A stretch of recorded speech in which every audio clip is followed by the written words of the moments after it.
Você já sentiu que suas bênçãos estão retidas? Há anos clamando, mas a chuva não desce? Neste vídeo impactante, o pastor João Ribe revela o profundo mistério do Monte Carmelo. Descubra a diferença crucial entre sacrifício e holocausto e por que a sua entrega a Deus é a chave para destravar os céus. Conheça o testemunho emocionante de 14 anos de deserto que terminaram com uma visitação real de Jesus no quarto, após o último dólar acabar. Se a sua vida espiritual, financeira ou familiar está travada, esta mensagem profética é para você. Não desista da sua promessa.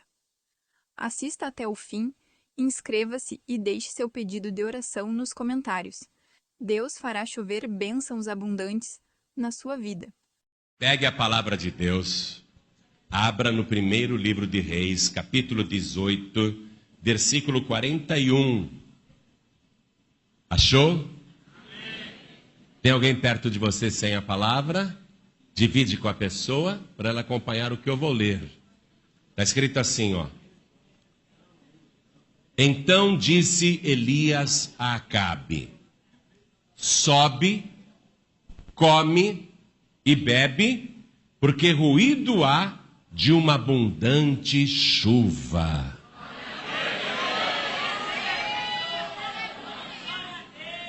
Eu vou ler de novo, igreja. Vocês já estão pegando, né? Vocês são espertos? O povo da Bahia é muito esperto.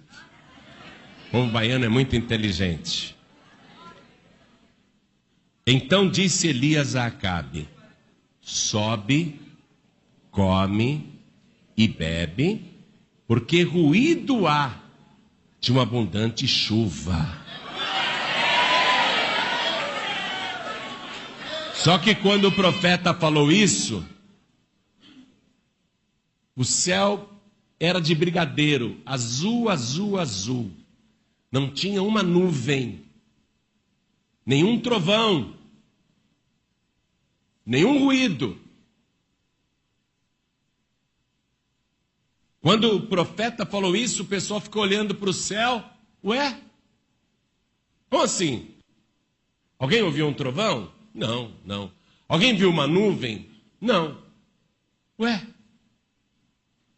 Mas eu vou reler o que ele disse, preste atenção, porque Elias está falando pela fé. E a fé traz à existência as coisas que não existem. Você vai aprender segredos agora de como ter uma vida abundante. Você vai ver o que faz com que o céu libere tudo o que está retido na tua vida. Então vou ler de novo. Então disse Elias a Acabe: sobe, come e bebe, porque ruído há de uma abundante chuva. Ele está falando isso pela fé, minha gente. É pela fé. Ninguém está vendo nada, ninguém está ouvindo nada. Mas ele falou pela fé. Olha para mim agora. Você não está vendo nada. Você só está ouvindo esse pregador aqui. Mas eu sou profeta de Deus. E eu falo pela fé. Quando eu falo, acontece. Pode acreditar. Crede no Senhor vosso Deus e estareis seguros. Crede nos seus profetas e prosperareis. O Espírito Santo está testificando no meu coração que uma abundante chuva vai ser derramada sobre a tua vida. É chuva de bênçãos, é chuva de milagres, é chuva de maravilhas, é chuva de vitórias, chuva de livramentos, chuva de libertações, chuva de prosperidade. Vai ter uma chuva de salvação na tua família. Vai ter uma chuva de vitórias no teu casamento.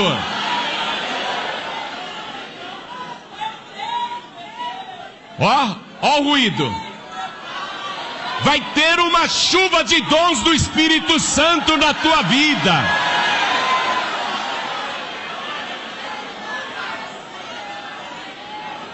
Eu estou falando pela fé e assim vai acontecer. Se você tiver ouvidos para ouvir,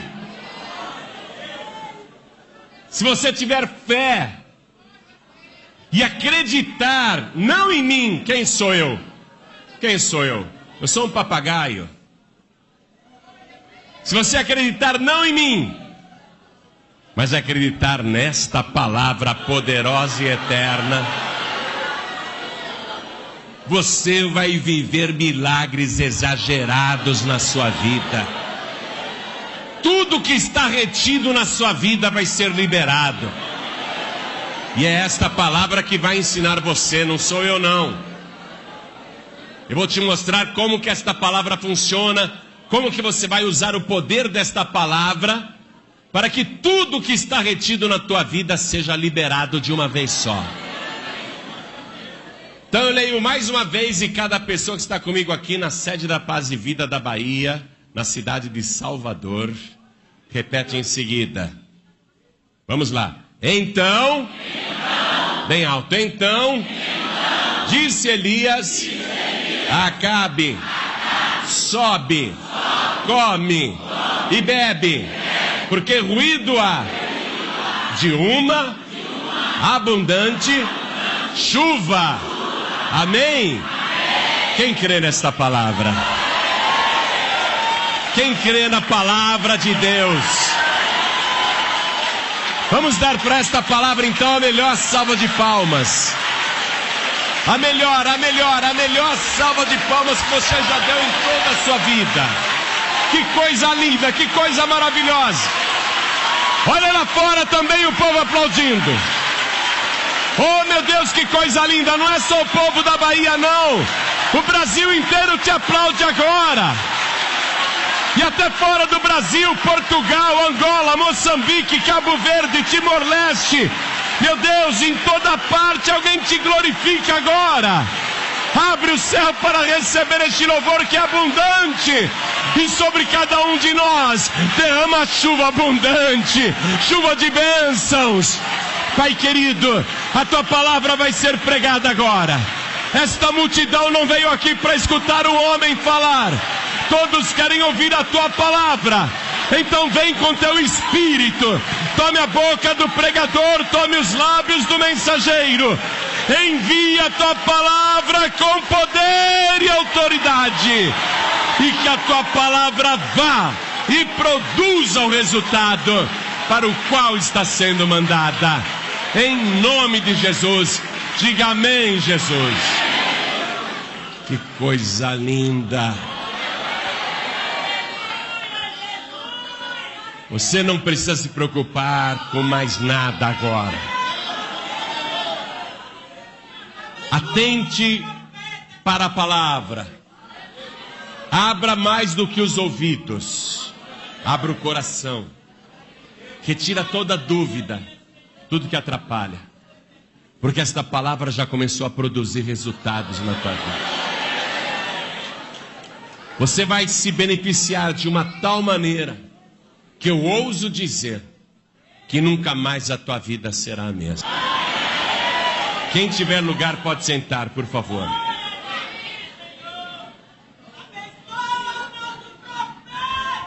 Deixa eu te contar o que estava acontecendo, para você entender.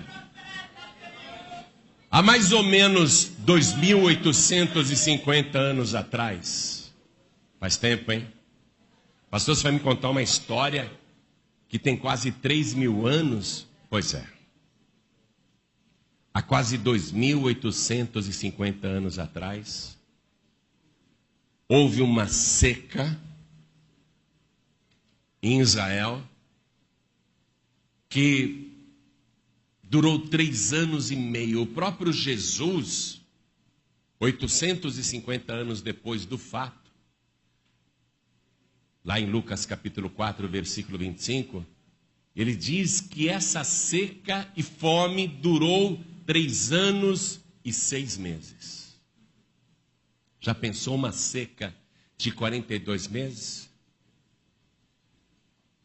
Num país que já não chove, que chove pouco por ano. Um país que não tem nem pastos, normalmente não tem vegetação, é um país seco. Agora imagine ficar 42 meses sem chover. Foi uma tragédia. Nem orvalho descia à noite. Porque de noite tem aquele orvalho que desce e até ajudam as plantas, mas nem orvalho à noite descia, nem chuva nem orvalho durante 42 meses. O resultado é que todo o gado e criação animal morreu. As galinhas morreram, as ovelhas morreram, os carneiros morreram, os cordeirinhos morreram, os jumentos morreram, as vacas morreram, os bois morreram. Era raro alguém ter um animal. O animal se tornou uma coisa valiosíssima, porque não tinha nem para ser humano, quanto mais comida para animal. E as pessoas, por causa da falta de chuva, foram ficando desidratadas, doentes. A situação precária, e as pessoas foram morrendo como se fossem moscas. As pessoas morriam como moscas. Todo dia, dezenas de pessoas morriam. Porque não havia o que comer, não havia o que beber. Não havia pasto, não havia plantação, não havia nem água para se beber no dia a dia. A água se tornou tão preciosa há 2.850 anos atrás, que as pessoas seriam capazes de dar todo o ouro por um balde de água. A água se tornou raríssima. E o ouro não prestava para nada. A prata não prestava para nada. Pedras preciosas não prestavam para nada, porque ouro não mata a sede. Prata não mata a sede. Pedras preciosas não matam a sede. E o ser humano não pode ficar sem água, porque ele morre. Se a pessoa é fraca, em 3 dias sem água, ela morre. Se ela é fraca. Se ela é muito forte, ela aguenta aí muitos dias, algumas semanas.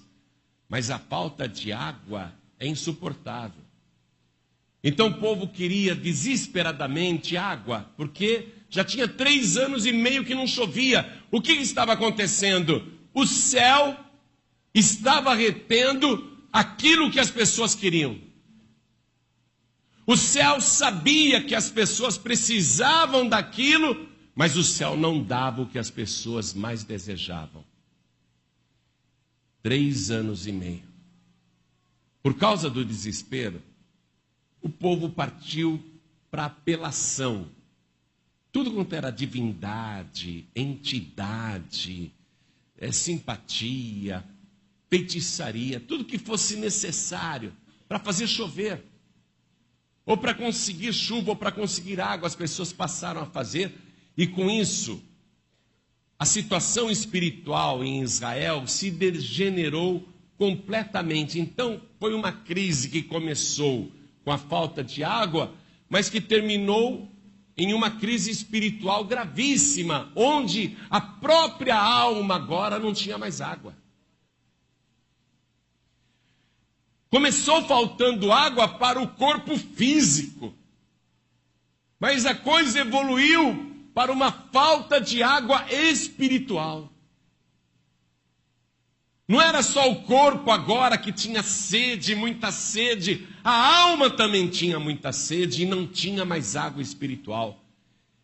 E o paganismo, o culto pagão, a feitiçaria, a magia negra, invocação de espíritos, invocação de mortos, todo tipo de trabalho de magia negra prosperou.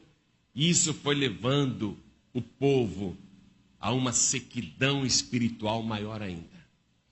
Só havia um homem em Israel que conhecia o segredo para fazer o céu despejar aquela água que estava retida. Só havia um homem em Israel que anunciava a verdadeira fé, E no próprio nome dele estava esta pregação. E o nome dele era Elias. E o nome Elias quer dizer: o Senhor é Deus.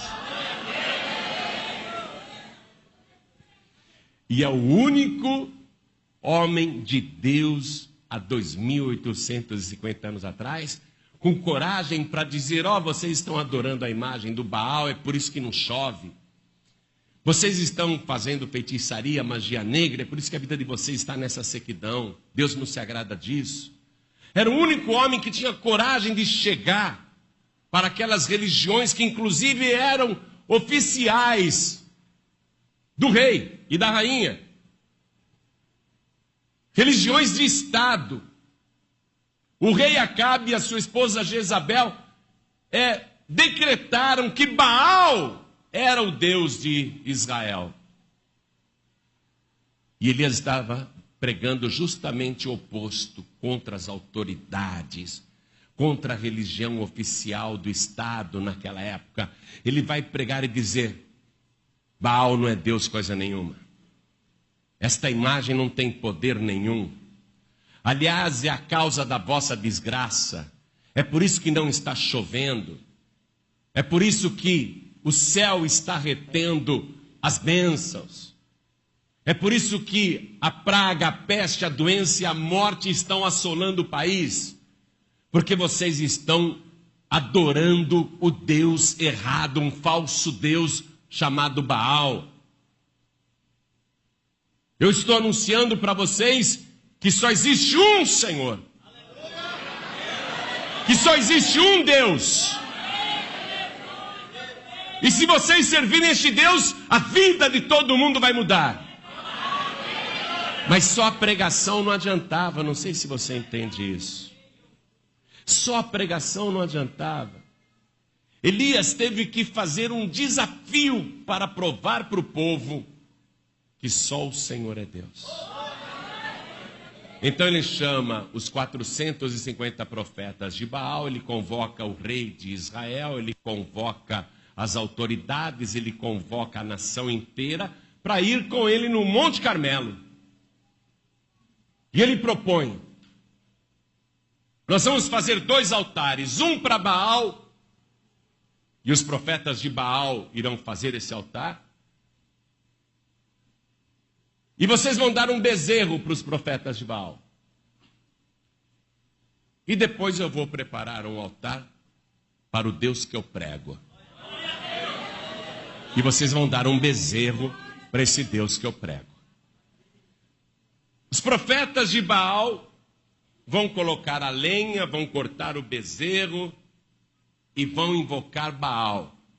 Se Baal mandar fogo do céu para queimar o sacrifício, então vamos ter que nos render. Baal é Deus. Mas se não houver resposta, se não tiver fogo do céu, então vai ser a minha vez. Eu vou preparar o altar, eu vou colocar a lenha, eu vou colocar o bezerro que vocês vão dar e vou invocar o meu Deus. E se o meu Deus responder com fogo, então vai ficar provado que ele é o verdadeiro Deus. O que vocês acham? Elias perguntou para a multidão. E todo mundo: excelente, excelente ideia. Vamos fazer isso. Primeiro os profetas de Baal. E os profetas de Baal começaram ali, com seus rituais de feitiçaria, magia negra, paganismo. Despedaçaram o bezerro, ficaram pulando e dançando em volta do altar. Se cortavam com facas, se retalhavam, gritavam, estrebuchavam, incorporavam entidades.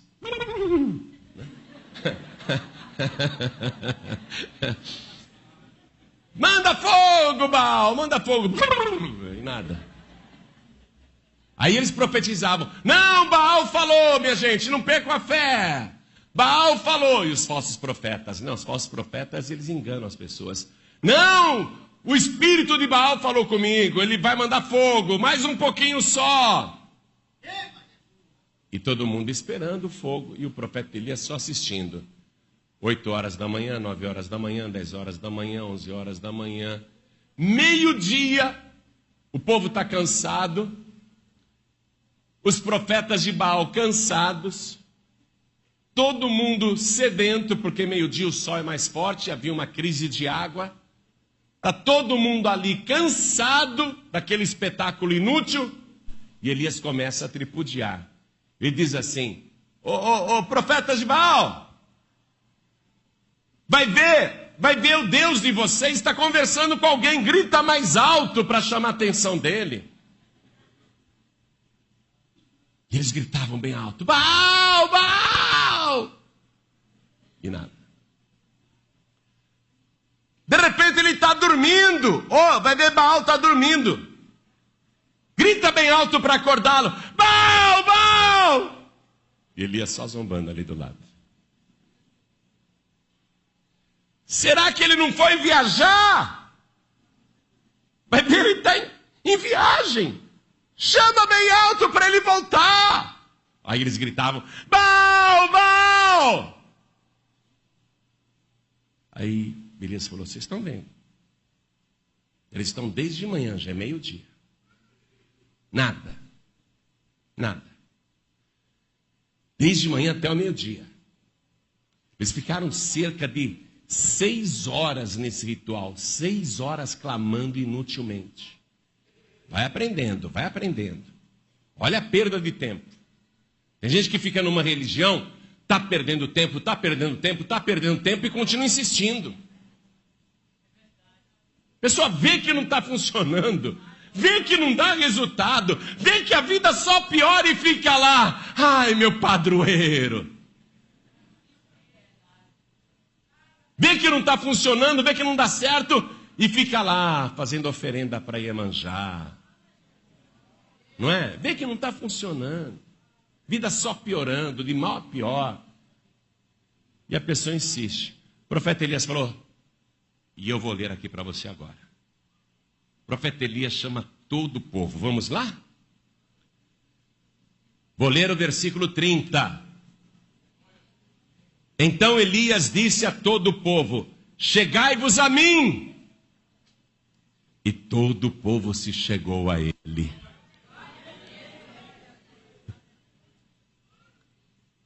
E Elias reparou o altar do Senhor que estava quebrado. E Elias tomou 12 pedras, conforme o número das tribos dos filhos de Israel, ao qual veio a palavra do Senhor, dizendo: Israel será o teu nome. E com aquelas pedras edificou o altar em nome do Senhor. Depois fez um rego em redor do altar, segundo a largura de 2 medidas de semente. Ele armou a lenha e dividiu o bezerro em pedaços e o pôs sobre a lenha. Até aqui. O que é que Elias está mostrando e ensinando para o povo e ensinando para mim e para você? Ele está mostrando que, em primeiro lugar, você tem que se achegar a Deus. Você tem que se aproximar de Deus. Não ficar seguindo Deus à distância, não ficar olhando como se fosse um espectador, um curioso, examinando. Não ficar olhando as coisas como crítico, sabe? Não ficar sondando. Tem que se achegar a Deus. Se aproximar de Deus. Quanto mais perto você estiver de Deus, mais você vai sentir a presença do Senhor. Repare que as pessoas, e eu era assim também, apesar de ter sido neto de pastor, eu quando comecei a ir para a igreja, eu ia e sentava no último banco. Porque a gente quer ficar só vendo, quer ficar só assistindo. Não é? O pregador tem que pregar e depois mandar você chegar perto do altar. Porque você quer ficar de longe assistindo. Você não quer compromisso. Você não quer se envolver. Quando muito você quer resolver o seu problema e ir embora. A maior parte das pessoas pensa isso. Estou doente, preciso de cura, vou lá, estão dizendo que lá cura. Ou então, estou com vícios, ou meu filho é viciado, ou meu marido é viciado, ou a minha filha está com más companhias, ou o meu filho está preso, vou lá para resolver um problema. Estou muito enfermo, estou com muita dor, vou lá. Pessoas geralmente vêm para resolver um problema. Mas a palavra ensina, que, em primeiro lugar, você tem que se aproximar de Deus. Chegar perto de Deus, o mais perto que você puder. Vou dizer uma coisa, quanto mais perto você estiver do altar, melhor. A partir de hoje, quando você vier para a igreja, não senta mais na última fileira não, senta na primeira. Mas chega cedo, porque senão você não vai conseguir lugar. Que todo mundo agora vai querer o primeiro lugar aqui. Chegai-vos a mim, disse o profeta Elias, e o povo se achegou a ele. Se prepara aí, que você vai ter a sua chance também. Amém? E olha o que Elias fez. Ele reparou o altar do Senhor que estava quebrado, que estava caído. Igreja, o altar não pode estar quebrado. O altar não pode estar caído. O altar tem que estar de pé. Isso significa vida espiritual em dia. E olha aqui o problema daquela época. O povo não estava com Deus e o altar estava caído. Então tem que resolver as duas coisas primeiramente. Se achegar a Deus e levantar o altar. Restaurar o altar. Colocar a vida espiritual em dia. Se aproximar de Deus e se consertar com Deus. Não apenas fazer um acordo com Deus, mas consertar a tua vida literalmente. Consertar o altar, reedificar o altar, restaurar o altar. Elias começou ensinando isso. Então ele repara aquele altar. E detalhe. Naquele altar é que Elias iria colocar o bezerro, o sacrifício. Por que o povo não estava sacrificando a Deus e sacrificando a Baal? Porque o altar do Senhor estava caído. Não tinha sacrifício ao verdadeiro Deus, porque o altar do verdadeiro Deus estava caído, estava quebrado. O altar tem que ser colocado de pé. Você tem que colocar a tua vida espiritual de pé. Você tem que consertar a tua vida com Deus. Aí Elias reedifica o altar, faz tudo isso. E veja só, ele, em volta do altar assim, ele fez um círculo. Ele cavou. Eu mostrando aqui parece rapidinho, né? Mas na verdade Elias pegou lá, não sei, uma colher de pedreiro, sei lá, alguma ferramenta parecida, uma enxada, um enxadão, não sei que ferramenta que ele pegou. Eu não sei que ferramenta que ele usou, mas ele foi cavando. Ele foi cavando, fazendo um círculo em volta do altar e cavando. Diz aqui a palavra que era da largura de 2 medidas de semente. Ou seja, ele está preparando esse círculo, esse rego, com a largura de 2 medidas de semente, e parece que ele vai plantar alguma coisa.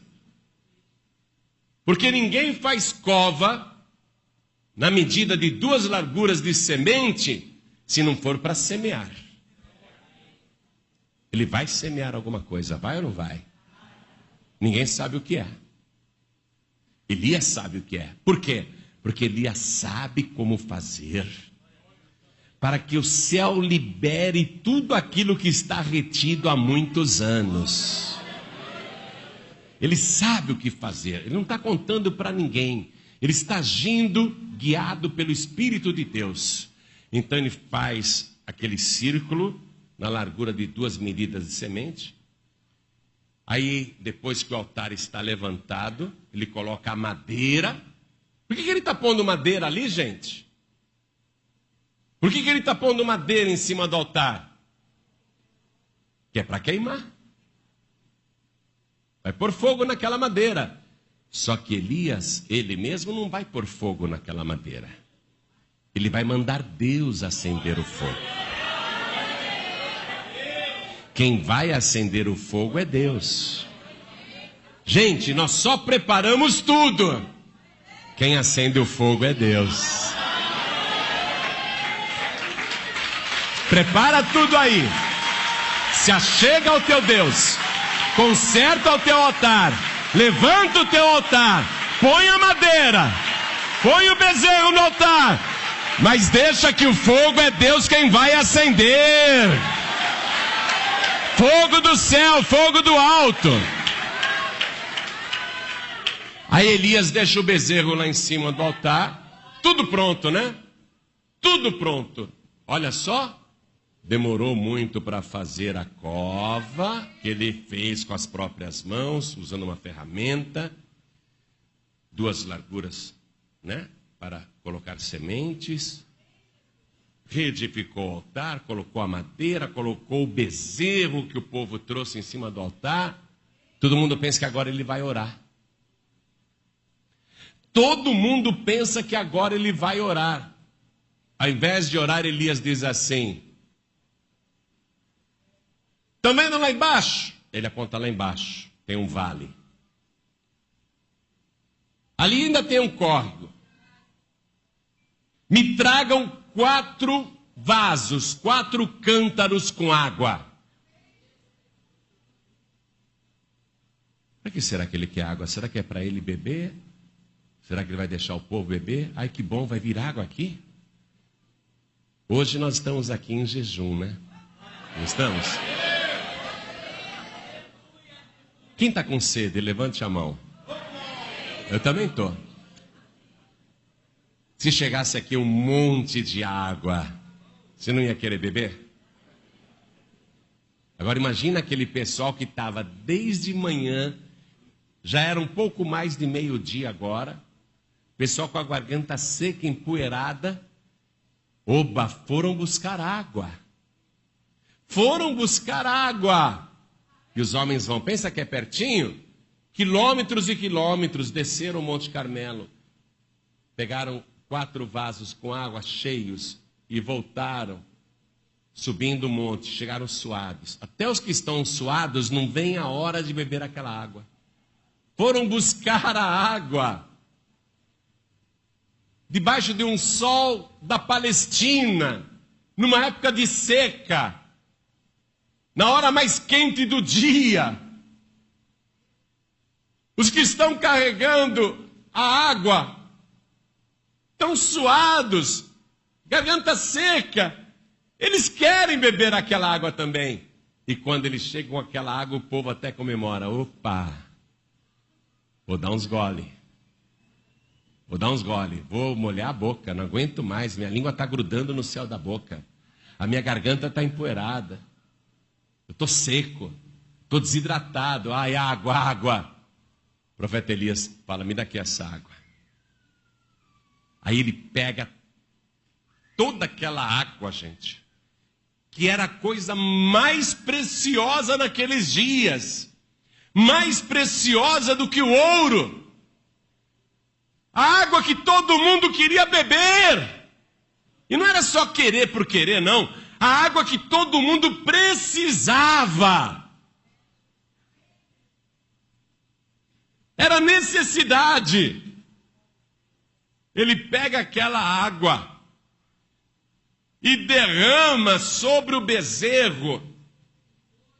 E derrama o primeiro vaso, derrama o segundo vaso, e derrama o terceiro vaso, e derrama o quarto vaso. E a água escorre pelo bezerro, pela madeira, pelas pedras do altar, vai para o chão, escorre pelo chão e para naquele círculo. Aquele círculo fez a água empoçar. A água parou ali. O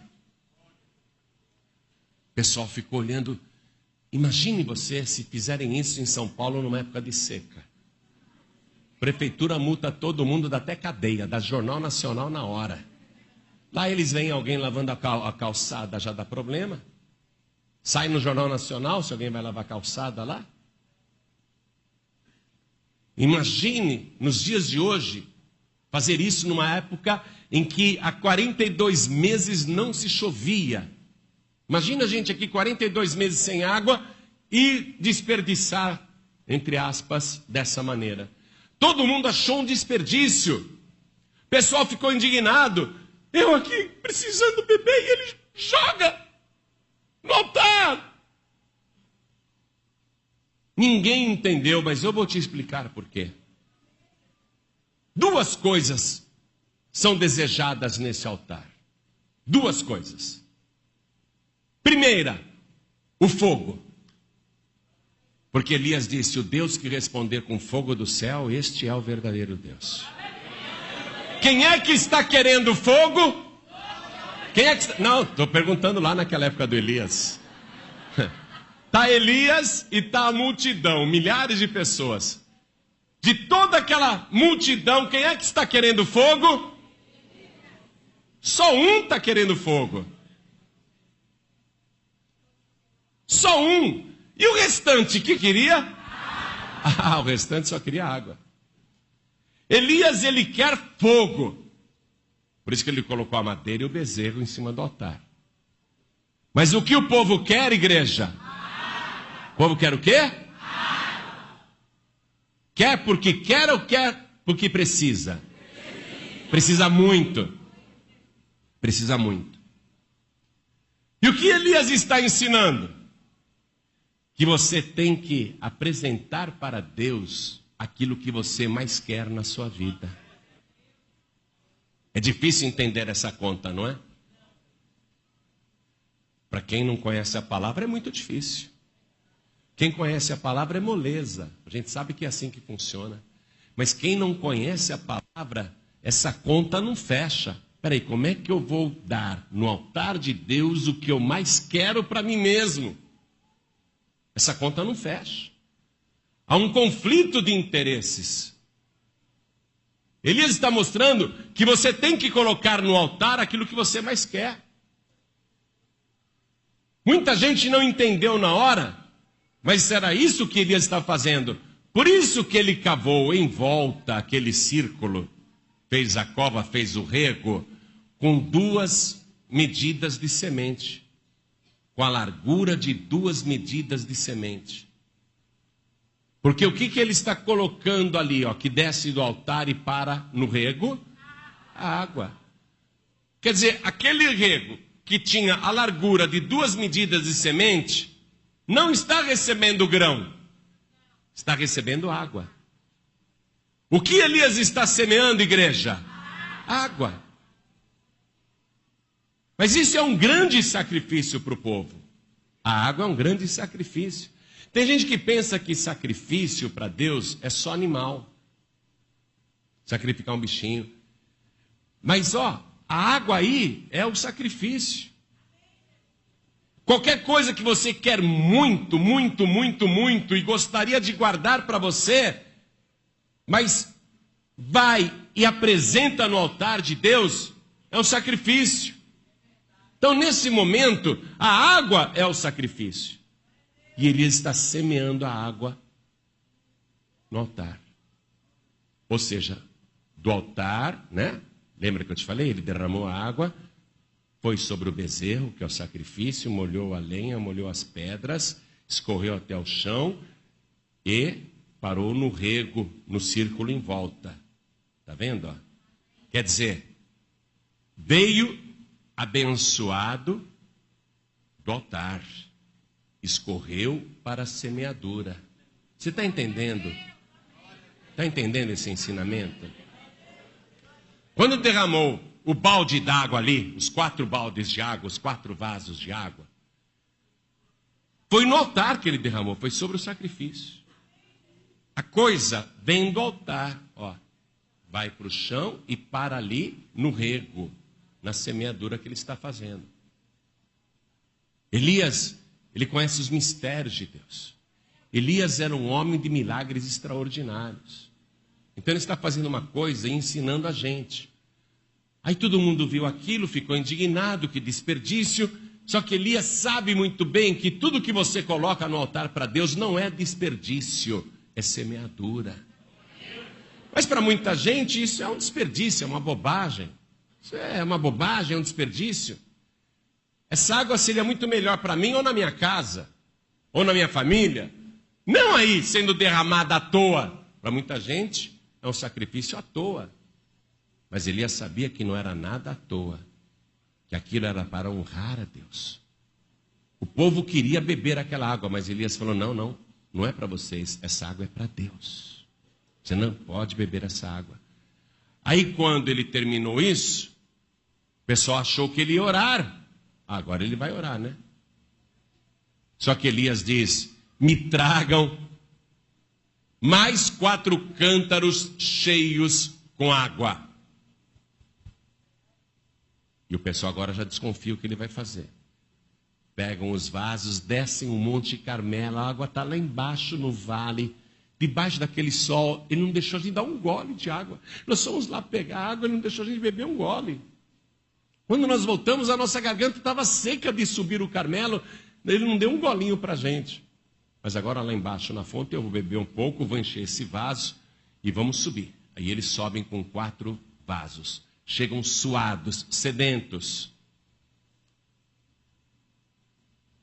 Eles estão com sede de novo. Você já subiu o Monte Carmelo? Eu quero que você vá com a gente para Israel para você ter uma noção do que é o Monte Carmelo. De ônibus já é difícil. A pé, então, carregando vasos com água, então, piorou. E eles estão cansados, sedentos. Elias pega o vaso, eles querem beber água, o povo quer beber água. Elias diz: essa água não é para vocês beberem. Essa água é para Deus. É para Deus em primeiro lugar. E ele derrama o primeiro vaso, o segundo vaso, o terceiro vaso e o 4º vaso, e a água escorre e de novo fica empoçada lá no rego. Na medida, na largura de 2 medidas de semente. Aí Elias diz: façam isso pela 3ª vez. Teve gente que ficou indignada: pela 3ª vez? Para que esse exagero? Para que esse exagero? Para que esse exagero? Hein? Já não fez 2 vezes? Já não derramou 8 vasos cheios de água? Para que esse exagero? Para que esse desperdício? O que é que Elias está querendo? Ele particularmente quer o quê? Ele quer fogo. E o povo quer o quê? Mas vocês querem bastante água ou pouca água? Bastante, então vão exagerar na água. Tragam mais 4 vasos com água. E quando os 4 cântaros chegam, ele derrama novamente os 4 vasos sobre o bezerro. A água vai para a lenha fica encharcada, as pedras ficam encharcadas, escorre no chão e para no rego. Aquele rego, aquele círculo em volta. Olha lá, olha o que ele está semeando. Ele está semeando o que o povo quer colher. O povo quer água. Está pegando a coisa? Então, quando ele faz isto, tem gente ali indignada, tem gente esperando, tem gente indiferente. Os profetas de Baal já falharam. Ficaram orando de manhã até ao meio-dia, não conseguiram nada. Até que hora agora o Elias vai ficar nessa? Aí o Elias para e diz assim: agora eu vou orar. Se ninguém quiser ser queimado, afaste-se. E ele fica numa distância razoável também. Aí Elias faz esta oração. Igreja, preste atenção. Eu quero que cada pessoa aqui que tem um relógio marque na hora em que eu começar a repetir a oração de Elias. Eu quero que você veja quanto tempo vai durar esta oração. Se você tem aí um celular com cronômetro, liga o cronômetro aí só para você medir quanto tempo é esta oração de Elias. Elias orou exatamente assim: ó Senhor, Deus de Abraão, de Isaque e de Israel, manifeste-se hoje que tu és Deus em Israel e que eu sou teu servo e que conforme a tua palavra fiz todas estas coisas. Responde-me, Senhor, responde-me, para que este povo conheça que tu, Senhor, és Deus e que tu fizeste tornar o seu coração para trás. Quanto tempo deu essa oração? Quanto? 30. Para um deu 35, eu li bem devagar, para outro deu 37, para outro deu 38, para outro... Hã? Mas não chegou a 1 minuto, chegou? Não chegou a 45 segundos, chegou? No relógio de ninguém chegou a 45 segundos.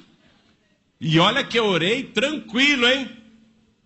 Bem devagarinho, bem pianinho. Acho que Elias orou desse jeito. Mas as palavras foram essas. Nem 45 segundos de oração. Os profetas de Baal ficaram das 6 da manhã ao meio-dia, 6 horas clamando, gritando, pulando, incorporando espíritos, fazendo falsas profecias e nada. Elias ora 30 segundos, 45 segundos no máximo. Olha aqui, ó, versículo 38. Então caiu fogo do Senhor e consumiu o holocausto e a lenha e as pedras e o pó, e ainda lambeu a água que estava no rego. Lambeu a água que estava no rego. Uma língua de fogo saiu do altar e ó, foi lambendo, lambendo, lambendo, lambendo, lambendo. É como se Deus fizesse assim no final. Que delícia de água.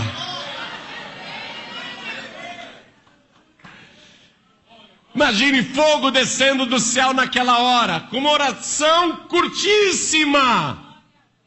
O povo, quando viu aquilo, olha o que a palavra diz: que eles caíram com seus rostos em terra, e eles ficaram ali com o rosto em terra, e todo o povo clamando a uma só voz: só o Senhor é Deus, só o Senhor é Deus. Só o Senhor é Deus, só o Senhor é Deus, diga, só o Senhor é Deus, diga, só o Senhor é Deus, só o Senhor é Deus, só o Senhor é Deus, diga, só o Senhor é Deus.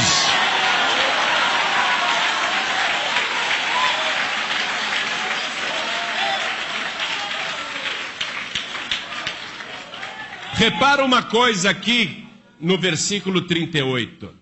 Que eu li para você. Então caiu fogo do Senhor e consumiu o holocausto. Percebeu a mudança de nome? Era sacrifício. E agora a palavra chama de holocausto. Pastor João Ribe, qual a diferença entre sacrifício e holocausto? Sacrifício é quando você pega uma coisa que te custa muito e você não queria dar, e acaba colocando no altar para Deus. Isso é um sacrifício. Te dói muito, o sacrifício dói muito. Mas o holocausto é quando tudo aquilo que está no altar é consagrado a Deus e não sobra nada. É quando a pessoa se entrega mais do que 100% para Deus. O holocausto é quando tudo é consumido. Não sobra nada. Ó, vou reler. Veja que isso é o holocausto. Então caiu o fogo do Senhor e consumiu o holocausto e a lenha e as pedras. Imagine que fogo foi esse que até as pedras foram consumidas. E o pó, e ainda lambeu a água que estava no rego. Esse ainda lambeu a água significa não sobrou nada. Holocausto é quando você coloca no altar para Deus e não sobra nada. Isso quer dizer que Deus recebeu tudo. E o holocausto, mais do que o sacrifício, tem o poder de liberar tudo o que está retido. 3 coisas proporcionam vida abundante. O ato de dar. Jesus disse: dai e ser-vos-á dado. Boa medida, recalcada, sacudida e transbordante vos darão. Não é? Então dá. A oferta alçada, ela promove isso. O sacrifício promove isso. Porque Deus se agrada com esse tipo de coisa. Jesus aqui na terra, ele falava assim: qualquer de vós que não renuncia a tudo quanto tem, não pode ser meu discípulo. No início da era cristã, as pessoas renunciavam a tudo. até a própria vida. O apóstolo Paulo, antes de ser decapitado na cadeia, porque ele foi preso por pregar o evangelho, ele diz: estou sendo oferecido em sacrifício a Deus. Né? O sacrifício mexe com Deus. No Novo Testamento há muitos sacrifícios, muitos sacrifícios. Aquela pobre viúva que deu tudo quanto tinha, e Jesus falou: na verdade eu vos digo que ela deu mais do que todo mundo, porque todos deram do que estava sobrando, ela, no entanto, do seu sustento, deu tudo o que tinha. Você vê? O Novo Testamento é cheio de sacrifícios. E sabe o que acontece nos dias de hoje, igreja? Olhe para mim, por favor. Nos dias de hoje, o altar do sacrifício está caído. Porque os crentes não querem sacrificar a Deus. Ah, Jesus já se sacrificou por mim, ele sai fora. O altar do sacrifício dos crentes está caído. Como se não fosse mais necessário renunciar a tudo quanto tem para agradar a Deus. Como se não fosse mais necessário dar tudo como faziam os novos crentes no início da igreja cristã, que vendiam casas, terrenos, propriedades, pegavam o dinheiro e colocavam todo o dinheiro ao pé dos apóstolos. Os crentes do nosso século estão com o altar do sacrifício quebrado, caído, destruído. A pessoa não abre mão de nada para Deus. Primeira coisa, tem que consertar o altar do sacrifício. Qualquer de vós que não renuncia a tudo quanto tem, não pode ser meu discípulo, disse Jesus. Para o jovem rico, Jesus falou assim: vende tudo quanto tem e segue-me. Ele preferiu continuar com as coisas que ele tinha e não seguiu Jesus. Perdeu a salvação, principalmente a salvação. Então, o que Elias está nos mostrando é isso. Que nós precisamos reedificar o altar do sacrifício. Porque o sacrifício ele tem um poder maior do que a oferta alçada para liberar vida abundante. Mas o holocausto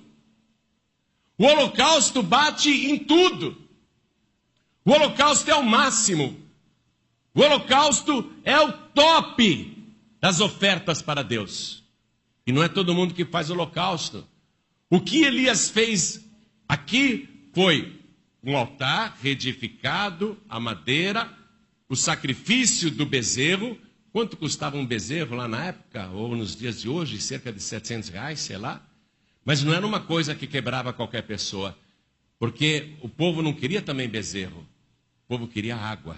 A água era mais preciosa do que o ouro, e foi aquilo que o povo mais queria que o profeta Elias mostrou: que você recebe aquilo que você dá, que você consegue aquilo que você põe no altar. É uma matemática espiritual. Isso não é conta para ser humano fazer, isso é conta de Deus. Somente uma pessoa de Deus consegue visualizar e entender isso.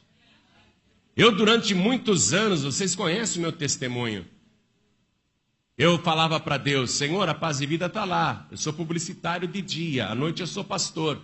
O dia que a Paz e Vida conseguir pagar pelo menos o meu sustento da minha família, eu largo a publicidade e vou só pregar o evangelho. E com essa oração fraca, covarde, eu fiquei 14 anos com a Paz e Vida estacionada. 14 anos com a Paz e Vida estacionada, a igreja não saiu do lugar. E eu dizia: poxa, meu Deus, por que a Paz e Vida não vai para frente? A primeira igreja era um salãozinho que não chegava nem a 300 metros e eu não conseguia encher aquele salão. Só fazia reunião à noite. Não tinha coragem de nada. Não tive coragem de renunciar. Eu tinha que ter renunciado à publicidade logo de cara. Eu tinha uma agência na Paulista, não queria largar aquela vida boa. Meu Deus, o dia que a Paz e Vida der certo, não precisa me dar uma vida de luxo, não. Me dando para pagar o meu sustento e da minha família, eu largo a publicidade. Quer dizer, eu não tinha coragem de renunciar a nada. Você vê? E achava que estava agradando a Deus. Então a Paz e Vida ficou encalhada há 14 anos, amados. 14 anos. Foi somente aos 40 anos de idade que eu tomei a decisão, eu não quero mais saber de publicidade, agora eu vou ficar só na igreja. Vendi a agência e pus o dinheiro na igreja, não aconteceu nada. Vendi o apartamento de Higienópolis, comprei uma casa na Zona Leste, a diferença do dinheiro pus na igreja e não aconteceu nada. Por último, eu vendi aquela casa da Zona Leste por $80 mil e pus o dinheiro na igreja, também não aconteceu nada não. Os $80 mil acabaram na época e eu não tinha nada, a igreja não foi para frente. Um dia a tesoureira veio conversar comigo, João Ribe, precisa pagar essa conta. Eu falei, pega dos $80 mil. E ela disse, não tem mais $80 mil. Como não tem? Já foi tudo, não tem mais nada. Eu falei, mais nada? Nem $1? Nem $1? Acabou tudo? Nem $1. E agora? Naquela noite eu fui dormir. E naquela noite eu sonhei, não foi visão, não foi arrebatamento, foi sonho. Eu estava deitado no meu quarto e o Senhor Jesus entrou, todo de branco, e ele veio com os braços abertos e sorrindo para mim. Eu levantei da cama, fiquei de pé olhando para ele e ele veio assim, na minha frente, sorrindo. Mas eu olhava só para os joelhos dele, porque tinha um tesouro vivo na altura dos joelhos. Conforme ele andava, aquele tesouro andava com ele. E eu ficava olhando esse tesouro nos joelhos do Senhor. Era um tesouro lindo, todo dourado, colorido, faiscava, brilhava. Aí ele parou na minha frente e disse assim, tu estás vendo tudo isso? E eu... Ele disse, tudo isto é teu. Porque tu não me negaste nem aquela tua casa da Zona Leste. Você vê, mas já fazia tempo que eu tinha vendido a casa por $80 mil e deixei o dinheiro na tesouraria da igreja. Falei, tudo que a igreja precisa pagar, peguem dos $80 mil. Você vê? Ele não apareceu quando eu vendi a casa e botei os $80 mil na tesouraria. Ele só apareceu para mim em sonho quando a tesoureira me disse, não tem mais nenhum $. Nenhum $, mas como? Foi tudo, acabou tudo. Ó, tudo, acabou tudo. O que aconteceu quando o último $1 foi embora? Holocausto. Até então eu estava fazendo sacrifício, concorda?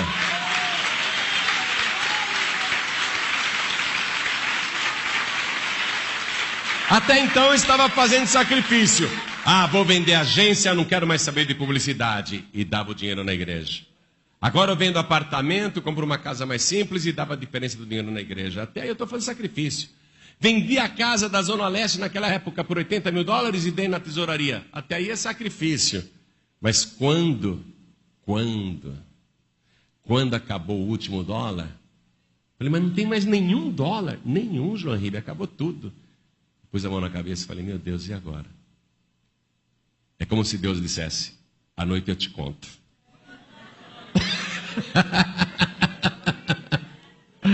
À noite ele vem. Você acredita que por causa de uma casa na Zona Leste, hein, gente? Ele esperou gastar o último $. Quando o último $, foi consumido, aí virou holocausto. Aí ele aparece, ele se dá o trabalho de aparecer no meu quarto para falar, tudo isso é teu. Você não imagina como eu sou rico. Ó, se um diamante desse tamanho vale 300 milhões, eu vi vários desses ali nos joelhos do Senhor. E ele falou, tudo isso é teu. E no meu sonho eu pensei assim, que bom, vou gastar tudo na obra. Por isso que a gente distribui livros de graça, cursos de graça, faz DVDs e distribui milhares de graça, né?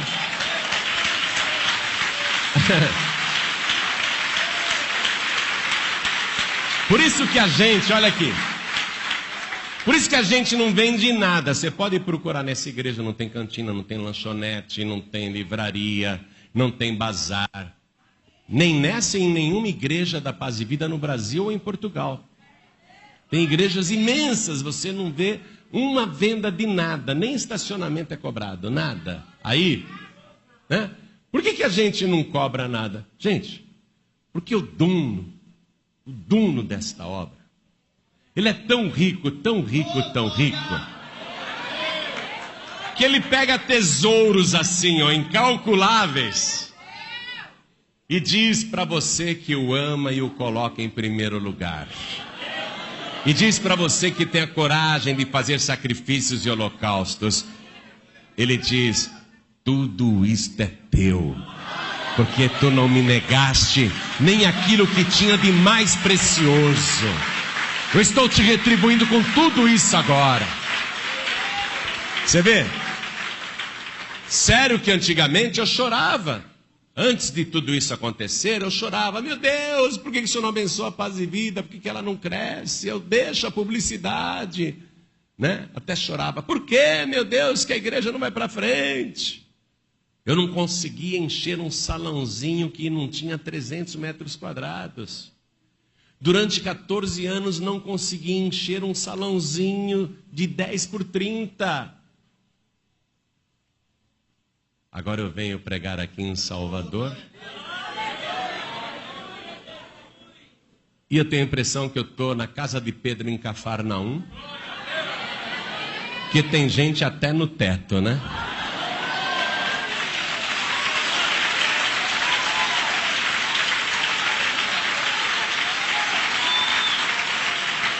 Tem gente do lado de fora, debaixo do sol ali, ó, para ouvir a palavra. Acredite não em mim, porque quem sou eu, coitado de mim? Acredite neste Deus. Porque o meu Deus é o Deus de Elias. O meu Deus é o Deus de Elias. O meu Deus é o Deus de Elias.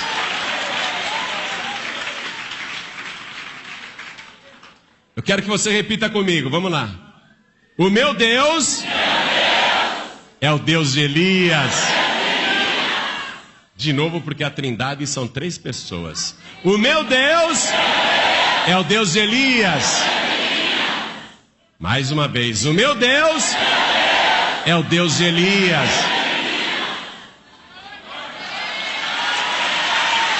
Então grita: só o Senhor é Deus. Aplaude, aplaude, glorifica. Fala: só o Senhor é Deus, só o Senhor é Deus, só o Senhor é Deus.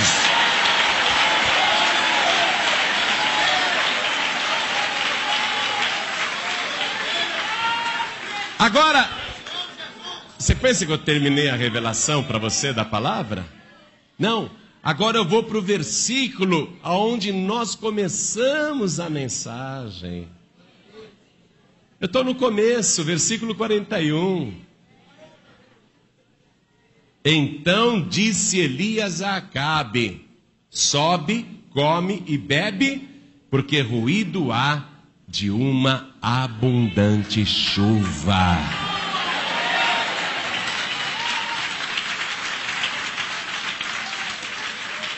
Vamos lá, vamos ver se você começou a pegar as coisas no ar. Quando Elias falou isso, tinha nuvem no céu? Não. Teve algum trovão? Não. Elias falou isso por quê? Pela fé. Pela fé. Não tinha nuvem no céu, não tinha trovão, mas o homem de Deus chega e fala: opa! Eu estou escutando o ruído de uma abundante chuva. Volta para tua casa, come e bebe. Eu estou ouvindo o ruído de uma abundante chuva. O rei Acabe, que tinha visto fogo do céu, fogo ele viu. Agora nuvem, chuva? Mas ele está mandando eu comer, beber? Em outras palavras, o que Elias está dizendo? Pode comemorar.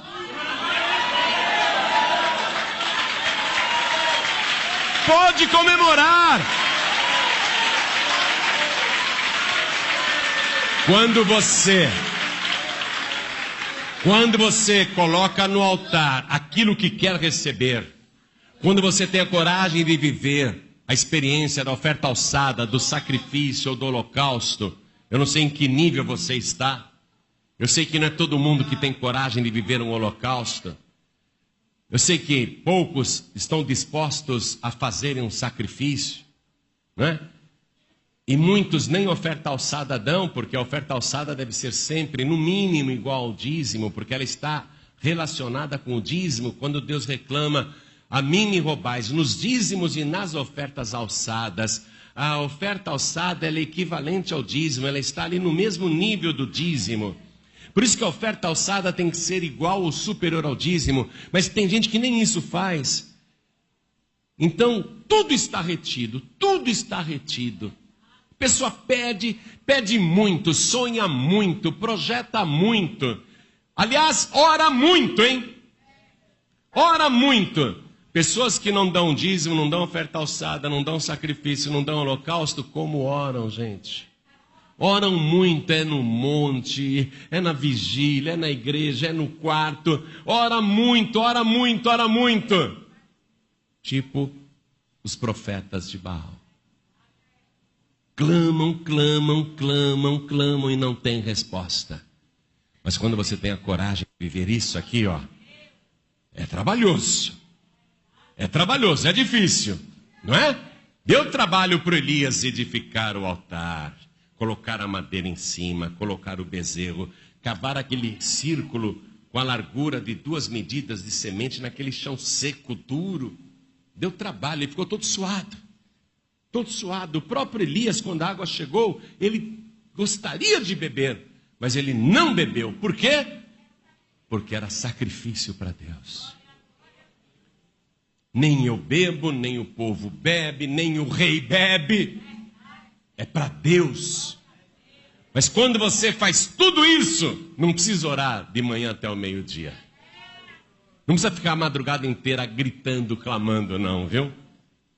Quando você faz isso, ó, 30 segundos de oração bastam. Ó Senhor Deus de Abraão, de Isaque e de Israel, manifeste-se hoje que tu és Deus em Israel e que eu sou teu servo e que conforme a tua palavra, atenção, olhem todos para mim, conforme o quê? Diga para esta pessoa, conforme a palavra do Senhor. Elias não está inventando, nem eu estou inventando. Elias está dizendo, olha aqui, ó, que eu sou teu servo e que conforme a tua palavra fiz todas estas coisas. O que ele fez? Reedificou o altar que estava caído, o altar do sacrifício. Crente não sacrifica mais, é impressionante. Por isso que você vê tantos crentes levando uma vida miserável. E pensa que tem vida abundante, porque é salvo. Pessoa é salva, mas o nome está protestado, o aluguel está atrasado, né? Está cheio de conta para pagar, emprestou dinheiro, não paga, deu cheque e o cheque voltou sem fundo, não consegue pagar a prestação do carro, não consegue pagar a prestação da casa. E pede muito e não recebe nada, porque o altar de sacrifício está caído. A pessoa tem que viver essa experiência, tem que ter a coragem de fazer isso. Aí quando você faz isso, ó, preste atenção. Depois que você faz estas coisas. O Elias está dizendo, ele só ora depois que ele fez estas coisas.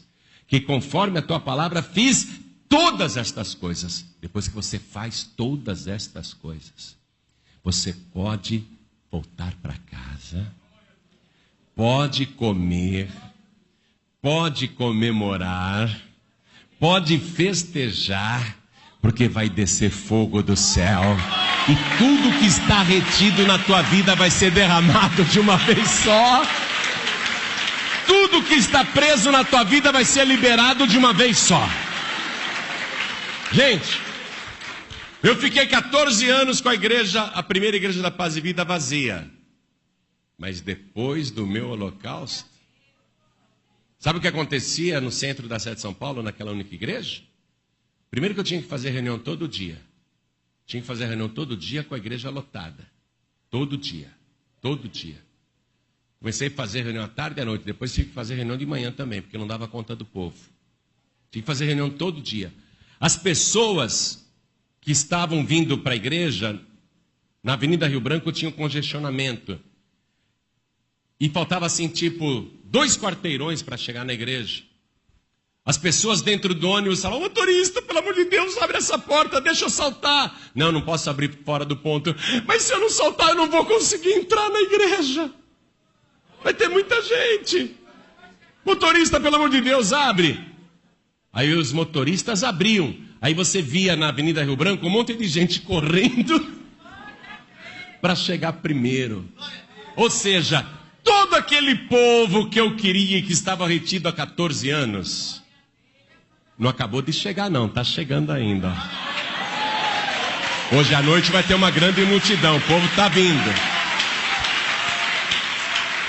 O holocausto tem o poder de liberar tudo que está retido. O que é que está retido na tua vida familiar? O que é que está retido no teu casamento? O que é que está retido na tua vida profissional? O que é que está retido nos teus negócios? O que é que está retido nos teus projetos, nos teus planos? O que é que está retido na tua vida espiritual? O que é que você está buscando, pedindo e não vem? Não vem. Não vinha. Não vinha. Porque a hora que você viver a experiência de colocar o altar de pé, a hora que você viver esta experiência gloriosa, ó, há níveis, hein? Há níveis, há níveis. O profeta Elias, ele queria chuva para o ano todo, num país que não chove o ano todo. E ele queria chuva abundante, ele queria tudo que estava retido. Quantos cântaros com água, quantos vasos com água Elias derramou sobre o altar? Quantos meses tem o ano? O que Elias está mostrando? Que o sacrifício que ele e o povo estão fazendo não é só para um dia, nem para uma semana, nem para um mês. É para o ano todo. Se você fizer este sacrifício com fé, crendo na palavra, ó, e conforme a tua palavra fiz todas estas coisas, se você fizer conforme a palavra, pode comemorar. Pode festejar, porque vai chover bênçãos na tua vida, vai chover na tua horta, vai chover dinheiro, vai chover emprego, vai chover solução de problema, vai chover libertação, vai chover bênção no casamento, vai chover bênção na família, vai chover clientes, vai chover oportunidades, vai chover negócios. E a vida espiritual? Vai chover dons. Vai chover bênçãos o tempo todo. O Acabe falou: tá legal, não estou vendo nada, mas vou obedecer. Olha o que Elias faz. Eu vou terminar agora, viu? Vocês não querem que eu termine, né? Olha aqui, olha aqui. Elias está lá no alto do monte. Ele desce. E o assistente dele vai junto. Provavelmente era o Eliseu. Mas se não for o Eliseu, é outro ajudante. É um obreiro. É um obreiro. Desce com Elias. Aí Elias vai lá, se ajoelha no pé do monte, põe o rosto em terra e começa a orar. E o moço do lado. Aí ele fala assim: sobe o monte. Sobe. Vai no topo. Me diz o que é que você vê. Igreja, entenda a revelação da palavra. Naquele momento, o monte era o quê? Um grande altar. Elias manda o moço subir o altar. O altar estava lá em cima. O altar do fogo estava lá em cima. Sobe, olha na banda do mar, me volta aqui e diz o que você viu. Aí o moço sobe. Olha. céu azul. Aí ele desce. Profeta, tem nada lá não. O profeta diz para ele, torna lá 7 vezes. Que coisa, não, gente? Você vê, olha, o povo já se achegou a Deus. O altar foi edificado, o sacrifício foi colocado, não é? Tanto o bezerro como a água, virou holocausto, Deus respondeu com fogo do céu. A profecia já foi lançada, o profeta está orando para chover. Ele está orando para chover. Você vê? E o moço volta e diz para ele, não tem nada. E Elias ordena ao seu obreiro que retorne ali 7 vezes, enquanto ele ora. O que isso significa? Que eu não desisto do meu projeto. Eu não desisto do que eu semeei. Foi semeado, eu tenho que colher. Está retido, está retido. Mas o céu agora vai ter que liberar. E para liberar eu vou orar. E enquanto eu oro, moço, vai e volta 7 vezes. Busca, busca, busca, vai e volta, vai e volta. Eu estou profetizando grandes coisas para a tua vida. Eu estou profetizando que você vai viver milagres exagerados a partir de hoje. Eu estou profetizando que tudo que está retido na tua vida vai ser liberado de uma vez só. Eu estou profetizando que vai chover bênção na sua vida familiar, no seu casamento, no seu trabalho, nos seus negócios, nos seus projetos, em tudo que você faz, na sua vida espiritual inclusive. Você tem que fazer a tua parte, colocar o altar de pé, colocar o sacrifício no altar, fazer isso virar holocausto. Mas o que mais temos que fazer? Buscar a Deus. Ir e voltar, ir e voltar, ir e voltar. Senhor, eu não desisto, porque agora não tem mais jeito. O céu não pode mais reter aquilo que eu tenho o direito de receber. Eu tenho o direito de receber.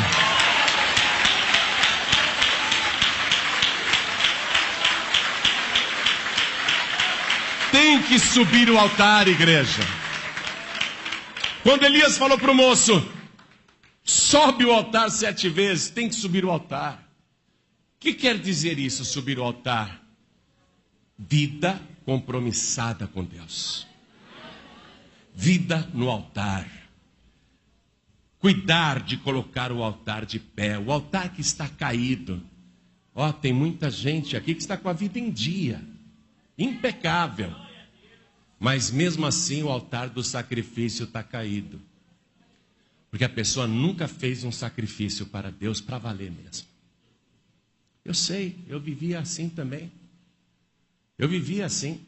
Muitos aqui não são nem dizimistas. Como é que podem ter vida abundante se não são nem dizimistas, minha gente? O devorador está solto. O que você conquista, o devorador tem legalidade para consumir, porque você não é fiel a Deus. Então são coisas que a palavra nos ensina, e que se a gente fizer, nós temos legalidade para reivindicar aquilo que é nosso de direito. Se eu sou dizimista fiel, eu não posso tomar prejuízo. Eu não posso ser roubado. Contei para vocês o que aconteceu comigo e com o padre? Sabe ali onde caiu o avião da TAM em Congonhas? Sabe ali? 2 meses antes eu estou passando de carro ali. Esse carro que eu estou usando, eu comprei em Curitiba, de um irmão da igreja. Era um Ômega australiano importado, mas o carro não estava bom. Ele era blindado, mas não estava bom. O radiador estava furado. Ah, mas eu mando arrumar o radiador. Quando eu fui na oficina, me disseram, o radiador desse carro tem que importar e custa 5 mil. Eu falei, deixa esse mesmo, coloca um chiclete, por favor. Põe um Durepox aí. Tá, fica esse mesmo. O vidro blindado da frente todo laminado. Sabe quando o vidro parece assim, que está todo quebrado, mas não está, ele é laminado que chama, né? Eu queria trocar o para-brisa desse carro. Ah, pois não, 5 mil. Falei, deixa esse mesmo. Eu queria dar um banho de tinta nesse carro. Deixar ele bem bonito, que o carro é bonito, apesar de velho. Pois não, 5 mil. Falei, mas tudo nesse carro custa 5 mil. Deixa assim. Deixa assim. Esse para-choque da frente aqui. Ah, tem que trocar. Quanto é? 5 mil. Falei, deixa isso aí. Aí eu estou com esse carro passando ali atrás da praça onde caiu o avião da TAM. Estou passando ali. De repente surge um vulto verde na minha frente, cruzando assim, bem no cruzamento. Um vulto verde. Eu me assustei e pisei no breque. Pisei com força para parar o carro, mas não consegui parar e peguei aquele vulto verde enorme, peguei assim no meio. Nem vi o que era. Explodiu um airbag, eu levei um susto. Você já viu um airbag na tua cara? Você já viveu essa experiência de um airbag na tua cara? Eu nem sabia que aquele carro tinha airbag. Encheu aquele negócio, a minha cara no airbag assim. Fui eu, o que está acontecendo? Eu não entendi nada. Aí quando o airbag murchou, eu olhei, era um Gol, um carro verde. Eu tinha dado uma trombada bem no meio, mas a culpa não foi minha, foi o cara que entrou. Eu estou na preferencial. Aí, tiro o airbag de cima de mim, que ele murcha e fica em cima, ele fica grudado no volante. Eu abri o carro, quando eu olho, dentro do Gol, um velhinho. O velhinho estava assim. Falei, meu Deus, será que eu matei esse homem? Aí eu fui chegando perto, né? Fui chegando perto. A hora que estou bem pertinho, ele... Ô, meu filho, você sabe quem eu sou? Eu falei, desculpa, não estou reconhecendo. Eu sou um padre, meu filho. Padre, sai daí, padre. Vamos tirar o senhor daí. Aí ajudei o padre a sair. O senhor está bem? Graças a Deus, tudo bem, né? Padre, como que o senhor passa no cruzamento desse jeito? Preferencial é minha. O senhor entrou na minha frente, padre. Ai, eu estava nervoso porque um colega nosso, um padre, está aqui no hospital entre a vida e a morte. E eu estava com pressa de chegar lá antes que ele morresse. Eu falei, quase que o senhor vai antes dele ainda.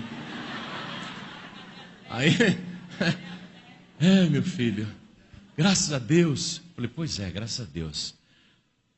Aí, ô padre, mas como é que vai ficar essa trombada? E detalhe, eu não tinha seguro no carro. Além de tudo, eu não tinha seguro. Mas eu sou dizimista fiel. Padre, olha o carro como ficou. Sabe aquele para-choque que custava 5 mil?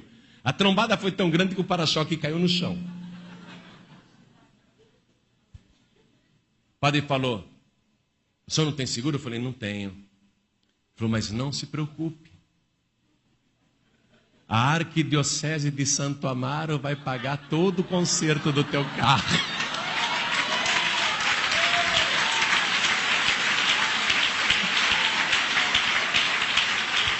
Aí o padre ligou para uma seguradora, Itaú. Combinou, deu os meus dados. Eu falei, tem uma aqui na República do Líbano, não é longe, eu vou lá agora. Quer que mande alguém te buscar? Não, eu vou tentar dirigir esse carro. Peguei o para-choque e larguei ali mesmo na esquina, debaixo de um poste. E fui com o carro com o airbag no colo, dirigindo, um cheiro dentro do carro, porque o airbag ele tem um gás, né? Fica um cheiro horrível. E eu chego lá na República do Líbano, na Itaú Seguros. Peguei a senha e sentei. E estou olhando as moças que estão atendendo, né? As moças, assim, nem olham na cara das pessoas. As moças trabalhando assim, né? Muito sérias. Parecia até que estavam bravas. Acho que ficam cansadas, né? De muita gente lá. E eu estou só olhando as moças. Aí aparece o meu número, eu me sento lá na cadeira. A moça nem olha na minha cara. Ela só diz assim, carteira de habilitação e documento do veículo. Pois não. Peguei minha carteira de motorista, peguei o documento do carro e dei na mão dela. Aí ela pega minha carteira de habilitação, ela nem tinha olhado na minha cara. Eu ouço o senhor todo dia na rádio.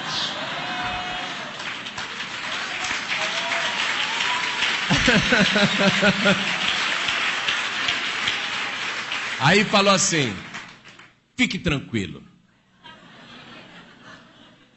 Eu vou mandar o seu carro na melhor oficina de importados de São Paulo. Gente, estou falando sério. Aquele para-brisa que custava 5 mil, puseram novo. Radiador puseram novo. Para-choque puseram novo. Pintaram o carro inteiro, fechou novo. E eu fiquei com o carro todo novo e não gastei um centavo. Tudo por conta da Arquidiocese de Santo Amaro e do Itaú.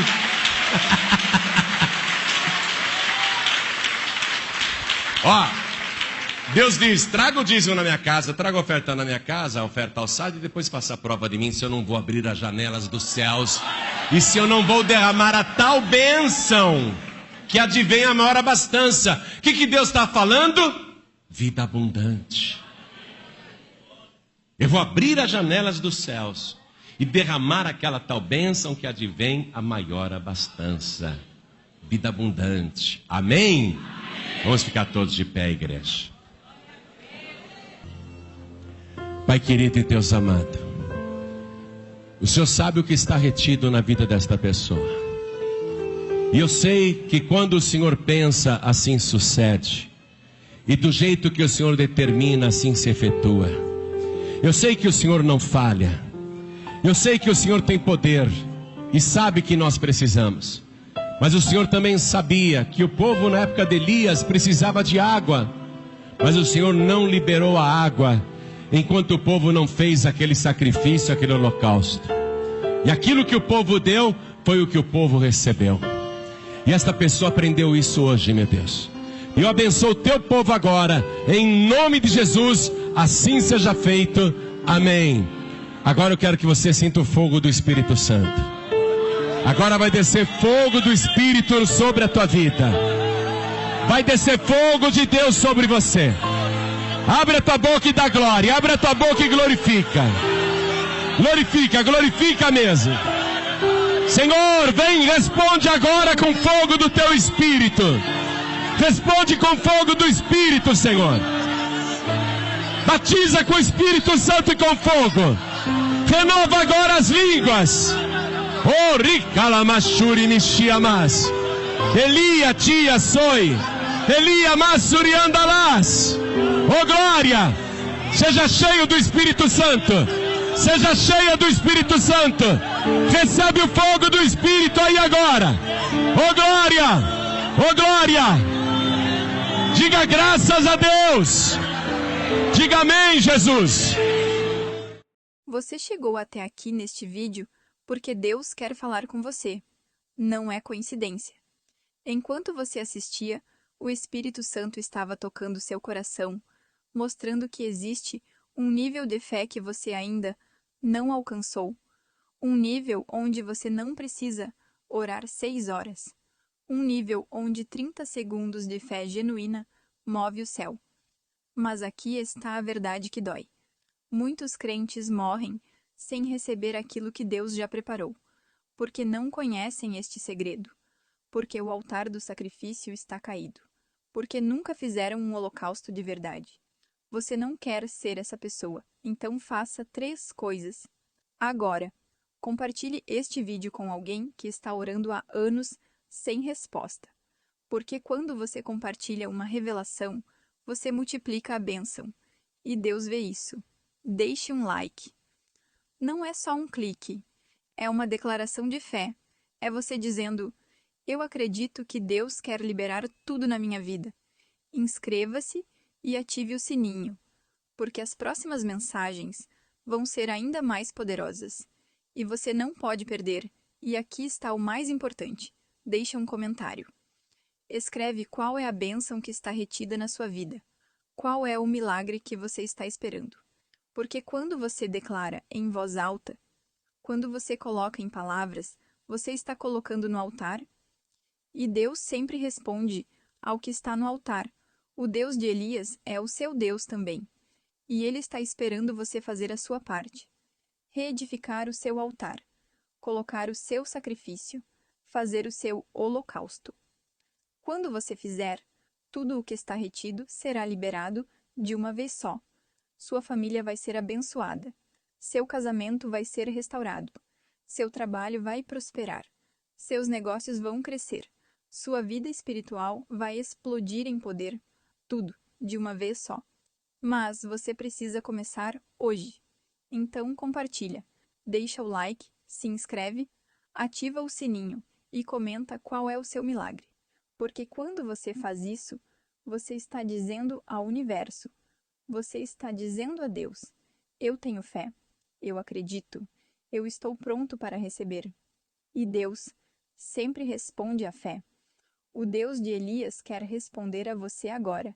Até o próximo vídeo. Que Deus abençoe sua vida abundantemente.